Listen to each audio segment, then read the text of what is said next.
Here we have a photo of how is Trump the most normal looking guy here? Trump is not, in the best of times, a normal looking guy. What the fuck is this? The sexual tension. Everyone else needs to leave the room right now before they get busy. Trump tells Inner Circle that Musk will leave soon. This is breaking news, apparently.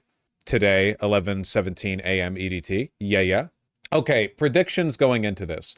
Either Trump will pretend he never said this, or maybe legitimately not remember that he said this because he's sundowning, or Trump is trying to placate an inner group of political informants and consultants that Elon, who is insufferable and difficult to deal with, and clearly a liability, is going to be gone soon, but he has no intention of actually doing it.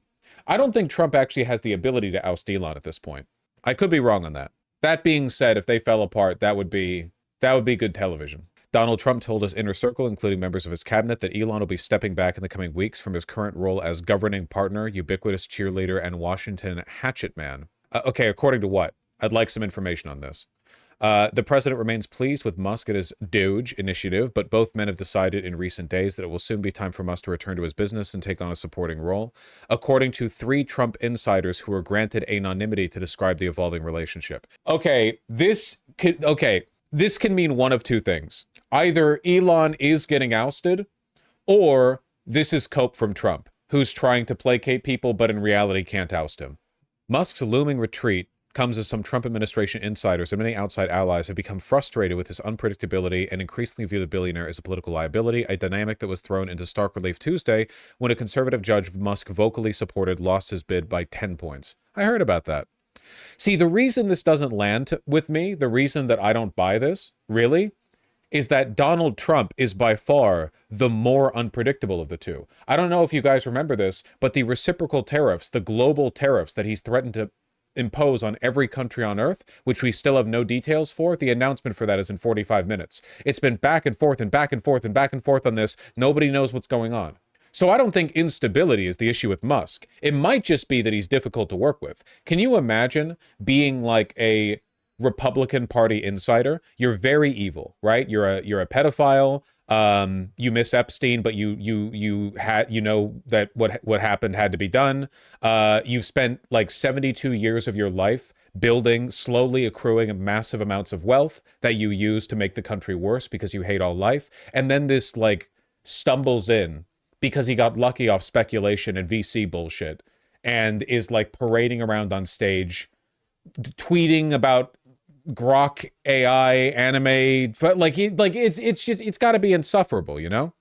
He might just be too unbearable to work with. He might just be too difficult to.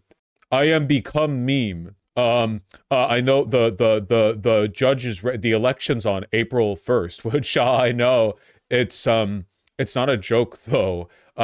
That's pretty epic. Fucking God, I hate. I need to be careful, or like Elon's mannerisms are going to worm their way into my brain the way that Trump's has for everyone, but like in a much worse way because Trump is very funny. Do the X jump. Do the X jump. It also represents a stark shift in the Trump-Musk relationship from a month ago when White House officials and allies were predicting that Musk was here to stay and Trump would find a way to blow past the 130-day time limit. One senior administration official said Musk is likely to retain an informal role as an advisor and continue to be an occasional face around the White House grounds. Another caution that anyone who thinks Musk is going to disappear entirely from Trump's orbit is, quote, fooling themselves. Musk defenders inside the administration believe that the time is right for a transition, given their view that there's only so much more he can cut from government agencies without shaving too close to the bone. He hasn't done anything yet. Literally, all he's done is destroy U.S. aid, which judges are currently like freezing on 17 levels, and he's made it so you can't call your Social Security office. No money's been saved. He's stolen our info. Yeah, he's dipped his balls in the effervescent white sap that pours from the wounds in the tree in the Department of the Treasury, you know, that our beloved treasurers gather with buckets and then pour into the Fed. I don't. Well, he hasn't done anything. Many others say he's an unpredictable, unmanageable force who has had issues communicating his plans with cabinet secretaries and through the White House chain of command led by Susie Wiles, frequently sending them into a frenzy with unexpected and off-message comments on Twitter, his social media platform. Oh, I'm sure, and as opposed to Trump, who I'm sure goes through the normal chain of command anytime he wants to do anything. We actually spent like 120 billion plus more in the. Have you seen the chart on like expected deficit spending if the the rumored Senate Republican discussion is like implemented? You cut wealthy people taxes, and what do you get? Like, debt skyrocketed during Trump's first term. That's what happens when you pass tax cuts for the wealthy.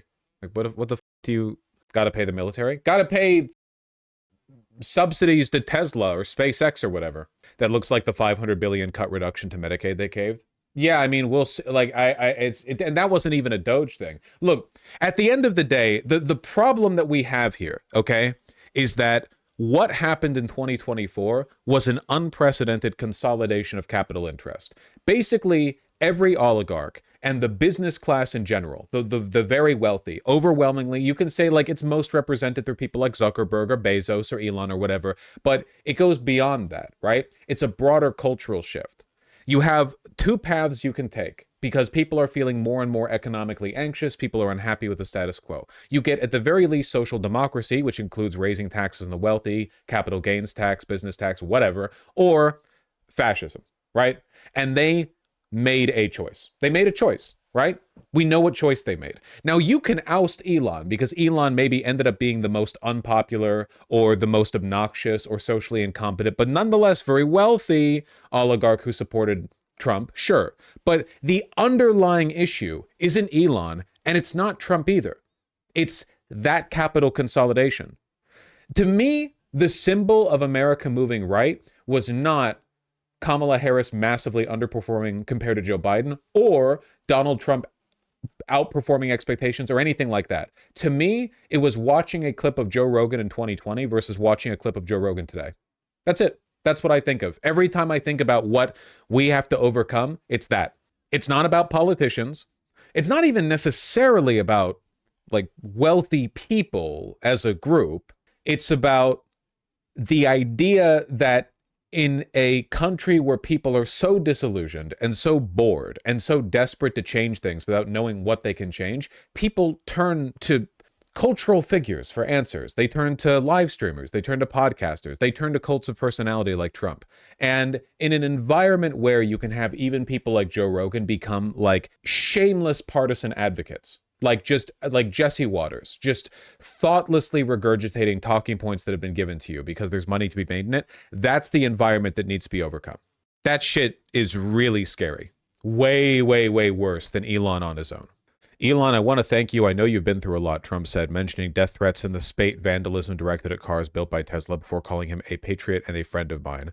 Both men subsequently hinted publicly at a transition. Oh. When Fox News' Brett Baier asked Musk on Thursday whether he'd be ready to leave when a special government employee status expires, he essentially declared mission accomplished. I think we will have accomplished most of the work required to reduce the deficit by $1 trillion within that time frame. Oh, I'm sure. I'm sure.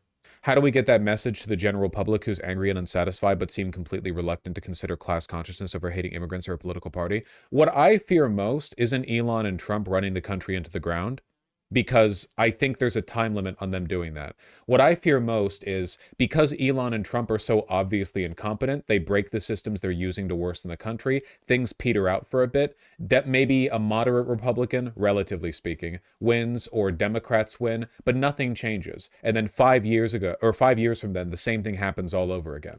All of the underlying biases, the capital consolidation, the desire to promote anything, any political argument outside of like we need to hold the wealthy to account, you see the whole thing rise up. And by the way, right now, the insiders who chose Trump, the insiders who have been working behind the scenes, I'm not talking the deep state cabal, I just mean like the Heritage Foundation, the GOP, people who work for the RNC board, the people whose job it is to go like, how do we win next year? How do we win next decade? Those people are thinking past Trump. Trump's like 80. And Elon is hilariously antisocial. He can't hold up to this public scrutiny. They'll be accepted if they can, but the people who were interested in testing Ron DeSantis against Trump are right now thinking, maybe things don't work out with these two. What do we do next election? What do we do the election after that? What do we do the next decade, the decade after that? What do we do to make sure this country keeps getting worse for the rest of everyone's lives? And honestly, it seems like right now, even if Trump and Elon left, even if things got really embarrassing for them, even if they became really unpopular, all the levers they used to make Elon and Trump happen, they still have them. You understand what I'm talking about? All of the mechanisms that allowed this to happen are still there and just as strong, if not stronger than they were back in 2020, 2024, whatever. That's what I'm scared of. I'm not scared of this country hitting a bump in the road, a pretty bad bump, mind you. I'm not one to downplay how bad this administration has been so far or how bad it could be. I'm worried about this being the road. I'm worried about this being the car we're on from now on. Well, we'll see. You're not wrong, but there's an element to Trump that is fairly unique. Personal charisma you couldn't replicate with DeSantis or Vance. That's correct. Trump is special in that sense. But they could find another. You know that, right? Give them 2, 3, 4, 5 more years. They could find one. They could. Trump's not that special. They could find someone else to get that cult of personality going. And if they do, billions will pour into that guy's coffers. It'll be all over again. The same damn thing. And you'll be arguing the same goddamn points. It'll be 2036, and you're still going to have to argue with people over whether or not illegal immigrants commit more crimes, or whether or not asylum seekers following the legal, internationally recognized process of entering a country are or are not invading. Like, all these points over and over and over and over and over and over and over again until you die, and your children will have to deal with the same goddamn points. This 97-year-old political live streamer still makes arguments the old-fashioned way. That's me, like, with the calipers, talking about the conservative front-running candidate in, like, 2062.